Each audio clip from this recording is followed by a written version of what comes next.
जय हिंद साथियों, आज आपके लिए इस वीडियो में Oxford basic English translation exercise 4 का वीडियो बनाने जा रहे हैं साथियों।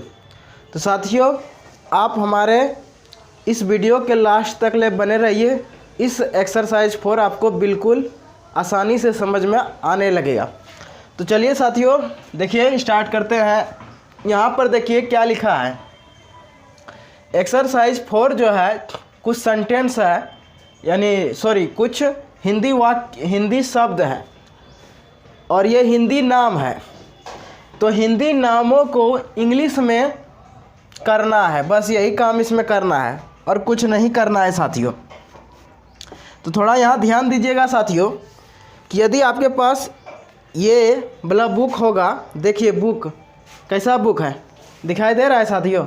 ये कैसा बुक है? Oxford basic English translation. ये बुक से ही हम अभी बता रहे हैं। अभी जो एक्सरसाइज जो 4 है इसी बुक से बता रहे हैं। इसमें आपका पेज नंबर 10 में मिलेगा। पेज नंबर 10 में एक्सरसाइज 4 लिखा है कि निम्नलिखित शब्दों को अंग्रेजी में लिखें। यानी जो एक्सरसाइज 4 है हिंदी में है, इसको इंग्लिश में करना है और कुछ नहीं करना है साथियों। तो देखिए यहाँ पर इसको समझने से पहले इसमें देखिए कुछ पॉइंट इस बुक में लिखा है कि अनुस्वर का उच्चारण यदि मो जैसा हो तो एम लिखें और साथ ही साथ संयुक्त अक्षर वाले नाम भी सीखें।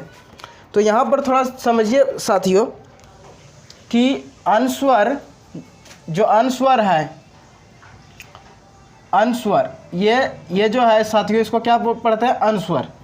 अनुस्वर का यदि उच्चारण, अनुस्वर का जो है साथियों उच्चारण यानी उच्चारण, अनुस्वर का उच्चारण साथियों यदि मो हो, यदि अनुस्वर का उच्चारण मो हो तो मो का इंग्लिश क्या होता है? एम। तो अनुस्वर का उच्चारण कैसा होना चाहिए? मो जैसा होना चाहिए। यदि अनुस्वर का उच्चारण मो जैसा होगा तब इंग्लिश आपको अनुस्वर के स्थान पर आपको क्या देना है? एम देना है। क्या देना है साथियों? एम देना है। तो ये हमेशा माइंड में रखिएगा। यदि अनुस्वर का उच्चारण यहाँ पर लिख देते हैं नोट में, ये चीज़ आप माइंड में लिख लीजिए। माइंड में नहीं लिखिए, कॉपी में लिख लीजिए। देखिए यहाँ पर क्या बता रहे हैं। यदि अनुस्वर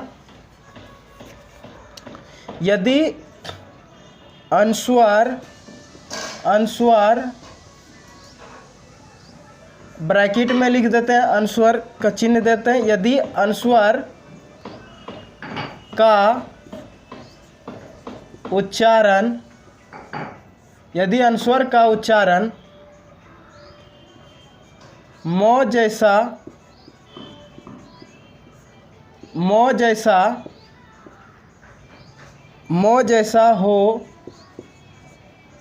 मो जैसा हो तो एम लिखे। तो देखिए साथियों, यदि अनुस्वर का उच्चारण मो जैसा होगा तो अनुस्वर का इंग्लिश क्या देना है? एम लिखें। यदि अनुस्वर का उच्चारण मो जैसा हो तो यहाँ पर, ठीक है, अनुस्वर यहाँ पर लिख देते हैं। अनुस्वर का क्या देना है आपको? एम देना है। एम देना है अनुस्वर। यदि अनुस्वर का उच्चारण मो जैसा हो तो अनुस्वर का एम लिखें। अनुस्वर का इंग्लिश क्या लिखना है? एम लिखना है। इसके पहले आपको बताए थे कि अनुस्वर जो होता है साथियों, अनुस्वर का इंग्लिश एन या एन बताए थे, लेकिन अब यहाँ पर एन या एन का प्रयोग यहाँ पर नहीं होगा। अनुस्वर का एम देना है, एम या एम देना है। चलिए एक्सरसाइज 4 को सॉल्व करते हैं। अभी आपको हमने यदि अनुस्वर का उच्चारण मो जैसा हो तो अनुस्वर का इंग्लिश एम लिखना है, ये आपको समझा दिए। अब जो है एक्सरसाइज 4 जो है 1 से लेके 13 तक ले हम लिखे हैं, ये हिंदी शब्द हैं और इन हिंदी शब्दों को इंग्लिश में लिखना है। तो देखिए 1 से लेके 6 तक ले इन सभी शब्दों में अनुस्वर है, लेकिन 7 से लेके 13 तक ले किसी में अनुस्वर नहीं है। तो ये थोड़ा अलग टाइप से बनेगा। यहाँ पर जो अभी कॉन्सेप्ट बताएं कि यदि अनुस्वर का उच्चारण म जैसा हो तो अनुस्वर का इंग्लिश सेम देना है। 1 से लेकर 6 तक ले इसमें इस कॉन्सेप्ट का यूज करेंगे। और यदि आपके पास बुक है तो पेज नंबर 10 निकालिए। पेज नंबर 10, आपको पेज नंबर 10 में एक्सरसाइज 4 मिलेगा और वो भी ऑक्सफोर्ड बेसिक इंग्लिश ट्रांसलेशन होना चाहिए। उसको निकालिए और अभी हम यहाँ पर सॉल्व कर रहे हैं। और आप देखिए, या आप पहले अपने इस वीडियो को रोक लीजिए, उसके बाद जितना एक्सरसाइज 4 में उसको बनाइए। उसके बाद जो है यहाँ पर बोर्ड जितना हम बता रहे हैं उसको फिर आप अपने कॉपी में जो बनाए हैं एक्सरसाइज 4 को उसको मिलाइए और देखिए आप कितना सही बना पाते हैं और कितना आपसे गलत होता है। जो गलत होगा यहाँ पर जो बता रहे हैं उसके माध्यम से आप समझ जाइएगा। तो चलिए देखते हैं। नंबर 1 में है साथियों चंपा। क्या है साथियों? चंपा।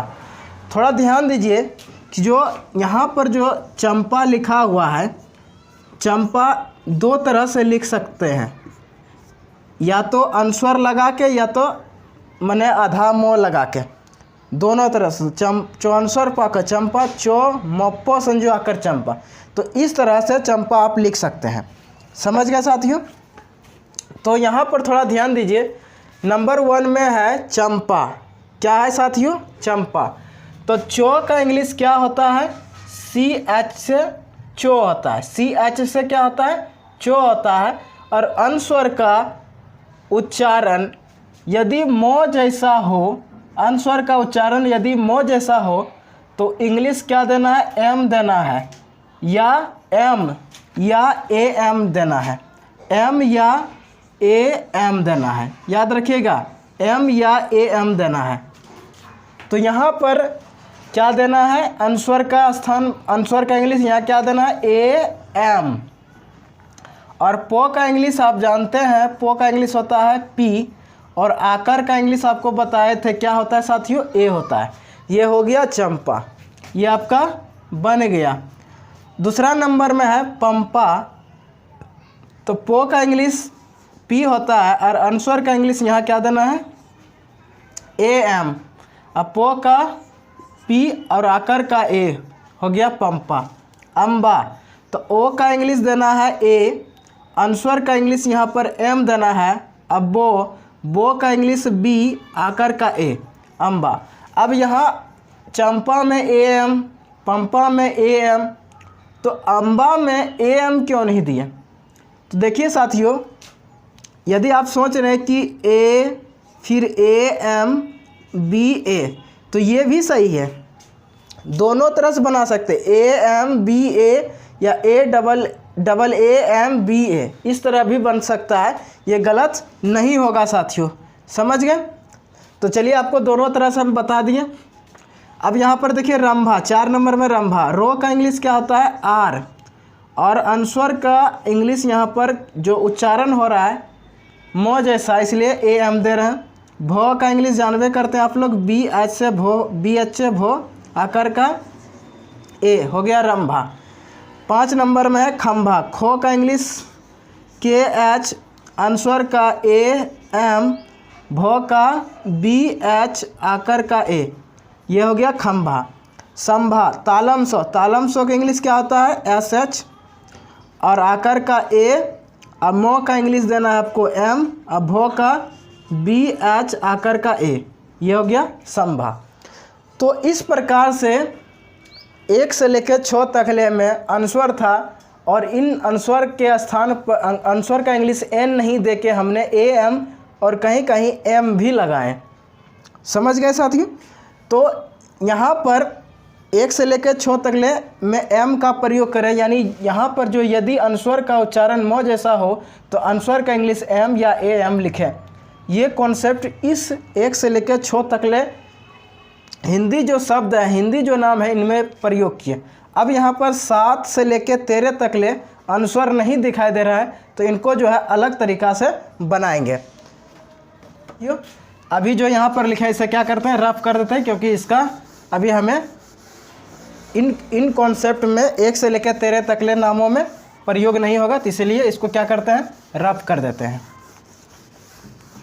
अब यहाँ पर समझिए, यहाँ पर जो लिखा हुआ है नंबर 7 में रत्ना, क्या लिखा है साथियों, रत्ना। तो थोड़ा यहाँ ध्यान दीजिए कि रो है और रो का इंग्लिश यहाँ पर हो जाएगा आर, और जब रो का उच्चारण करिएगा तो रो के साथ कौन सा स्वर वर्ण आ रहा है, ओ आ रहा है, जो कि ओ का इंग्लिश होता है ए।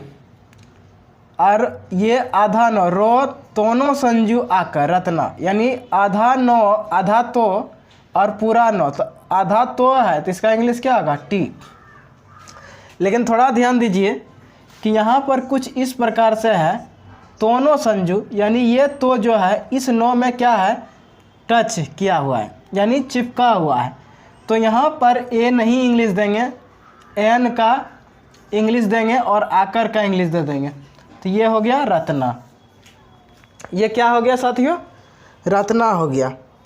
तो RATNA रत्ना। तो जिस प्रकार से रत्ना को बनाए उसी तरह से 8 नंबर में जो सत्या लिखल है उसी तरह बनाएंगे। तो दंसो का इंग्लिश क्या होता है, एस, दंसो का इंग्लिश होता है एस। फिर यहाँ पर क्या देना है, ए, आधा तो है इसका इंग्लिश टी देना है, और यो का इंग्लिश वाई और आकर का ए। तो ये बन गया सत्या। तो रत्ना और सत्या दोनों सेम ही था और सेम ही तरह से, सिर्फ अक्षर अलग था, लेकिन बनाने का जो नियम था दोनों सेम ही था। यहाँ पर 7 और 8 को बना दिए। 9 नंबर देखिए, 9 नंबर क्या कह रहा है। तो 9 नंबर में है प्राण, पोरो संजू आका न प्राण। तो पो का इंग्लिश यहाँ पर देना है आपको पी, पी से क्या हो गया, पो। लेकिन यहाँ पर थोड़ा ध्यान दीजिए, पोरो संजू है तो पो का तो इंग्लिश पी हुआ, लेकिन ये जो देख रहे हैं ये तिरछी पाई इसको बुलाया था, और इसका इंग्लिश क्या होता है, आर होता है। क्या होता है, आर। इन तिरछी पाई का इंग्लिश क्या होता है, आर होता है।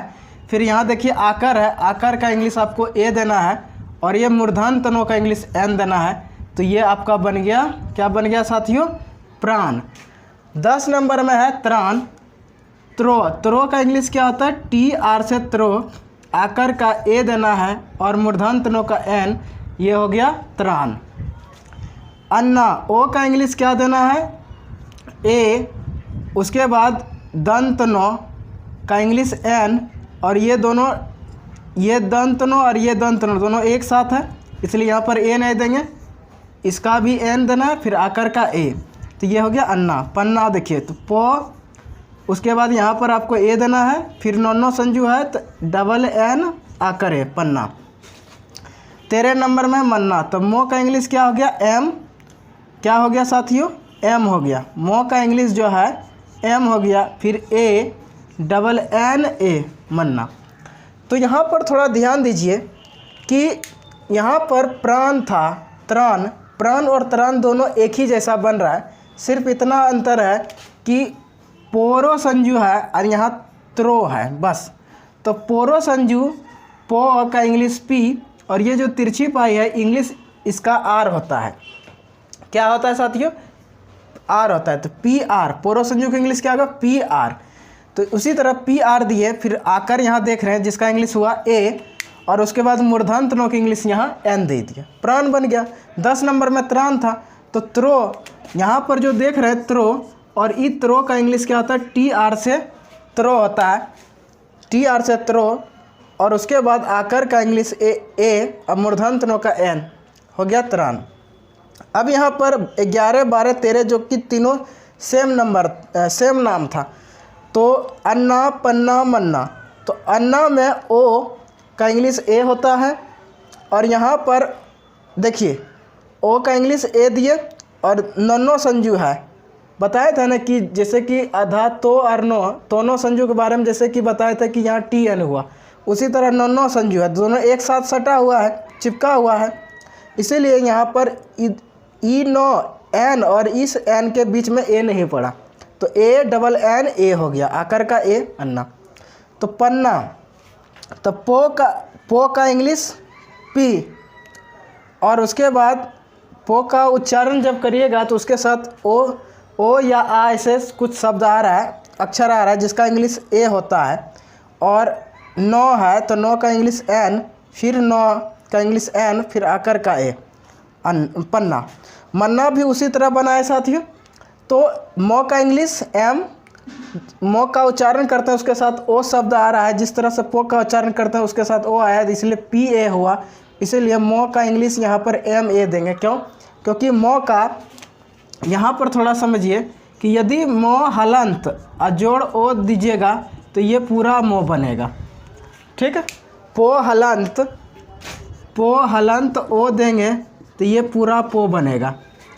तो उसी तरह मो का इंग्लिश उच्चारण मो करते हैं तो मो के साथ ओ आता है, जिसका मो का तो इंग्लिश एम होता है लेकिन ओ का इंग्लिश ए हुआ। और नो संजू है इसलिए डबल एन, और आकर है इसलिए ए हो गया मन्ना। तो इस प्रकार से 1 से लेकर 13 तक ले नाम देख लीजिए, और कुछ भी नाम और कुछ इसमें एक्सरसाइज 4 में बचा है उसे भी सॉल्व करके कर देते हैं साथ। देखिए 14 से लेकर 20 तक ले नाम बचा है, जो कि इन्हें भी अभी सॉल्व कर देते हैं। अब यहाँ पर देखिए कि अभी तक ले जितने 1 से लेकर 13 तक ले बनाए उनसे हटकर है, कुछ मिलता जुलता है 14, 15, 16। अब साथियों देखते हैं 14 नंबर। तो देखिए 14 नंबर में है अब्बा। क्या है? अब्बा। तो ओ का इंग्लिश क्या हो जाएगा साथियों? ए, और उसके बाद बोबो संजू है, ये बो दोनों बो क्या है एक साथ सटा हुआ है, तो बो का इंग्लिश बी, फिर बो का इंग्लिश बी और आकर का ए, ये हो गया अब्बा। ये क्या हो गया साथियों? अब्बा। 15 नंबर में है रब्बा। तो रो का इंग्लिश हो गया आर, फिर यहाँ पर ए देना है क्योंकि यहाँ पर स्वर वर्ण था इसीलिए यहाँ पर ए नहीं दिए, और रो था, रो क्या है? व्यंजन वर्ण है, और रो का बोले न कि व्यंजन वर्ण का उच्चारण करते हैं तो उसके साथ स्वर वर्ण आ ही जाता है, जो कि ओ ज़्यादा करके आता है जिसका इंग्लिश ए होता है। तो रो का उच्चारण करते हैं उसके साथ ओ आता है, ओ का इंग्लिश ए हुआ। यहाँ पर भी बब्बो संजू है इसलिए क्या होगा? डबल बी, ई बी का बो का इंग्लिश बी, फिर बो का इंग्लिश क्या होगा? बी, और आकर का ए, ये हो गया रब्बा। क्या हो गया साथियों? रब्बा हो गया, रब्बा हो गया। अब देखिए 16 नंबर में है सच्चा। धन सो के इंग्लिश होता है एस। क्या होता है? एस, और धन सो के उच्चारण करते उसके साथ ओ आता है जिसका इंग्लिश होता है ए। क्या होता है? ए। और चो का इंग्लिश क्या होता है? सी एच से चो। चो संजू है, ये दोनों चो क्या है एक साथ चिपका हुआ है इसलिए चो का इंग्लिश सी एच, और ये चो का इंग्लिश सी एच। क्या होगा? सी एच, और आकर का हो जाएगा ए, ये हो गया सच्चा। 17 नंबर में है अच्छा। क्या है साथियों? अच्छा। तो ओ का इंग्लिश आपका हो गया ए, ओ का इंग्लिश हो गया ए, फिर उसके बाद चो का इंग्लिश हो गया सी एच, क्योंकि ये छो संजू, ओ छो संजू आकर, यानी चो और छो दोनों एक साथ सटा हुआ है इसलिए सी एच के बाद ए नहीं देंगे। उसके बाद छो का इंग्लिश देंगे। छो का इंग्लिश क्या होता है साथियों? सी डबल एच से छो और आकर का ए, ये हो गया अच्छा। 18 नंबर में है बच्चा।